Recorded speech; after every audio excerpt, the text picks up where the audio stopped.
بسم اللہ الرحمن الرحیم۔ روزمرہ استعمال ہونے والے حیرت انگیز ٹوٹکے۔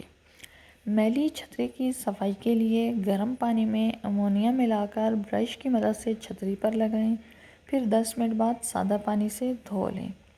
تھرماس میں سے دودھ وغیرہ کی بو کو ختم کرنے کے لیے امونیا 2 بڑے چمچ اور نمک 1 چمچ اور 1 چائے کا چمچ سوڈا بائی کاربونیٹ ملا کر تھرماس میں ڈال دیں اور بند کر کے ہلائیں۔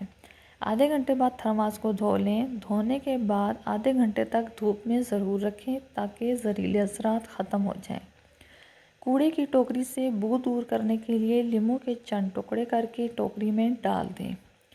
کانچ کی کوئی چیز ٹوٹ جائے اور قالین پر بکھر جائے تو فلین کے کپڑے کی مدد سے قالین کو رگڑیں، کانچ کے ریزے قالین سے کپڑے میں آ جائیں گے۔ پہلے برتن سادہ پانی سے صاف کر لیں، پھر اسٹنگ وول پر باتھ سوپ یا ڈٹرجنٹ لگا کر اس سے صاف کریں، برتن چمکنے لگیں گے۔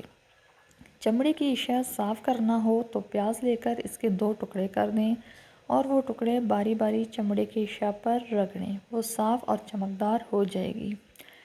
ایروپین کا تیل، تل کا تیل اور اسپرٹ ملا کر فرنیچر پر پالش کریں۔ اس پالش کے بعد فرنیچر پر گرم اشیاء اور پانی کا بھی اثر نہیں ہوتا۔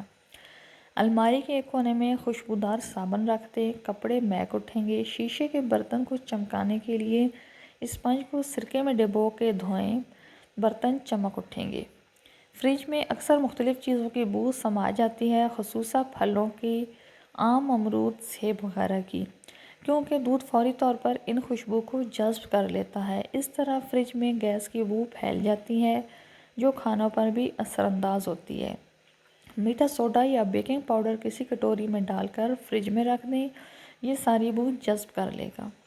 شیشے کی بوتل کو صاف کرنا ہو تو پسی ہوئی سرسوں کا 1 چمچ بوتل میں ڈال دیں، پھر بوتل کو ٹھنڈے پانی سے بھر دیں۔ تھوڑی دیر بعد بوتل کو ہلا کر دھو لیں۔ بجھا ہوا کوئلہ یا پھر حقے کی چلم میں موجود تمباکو اور کوئلوں کی آخری تہہ کو نکال کر فریج میں رکھنے سے بو ختم ہو جاتی ہے۔ ویڈیو اچھی لگے تو اس کو لائک کر دیں۔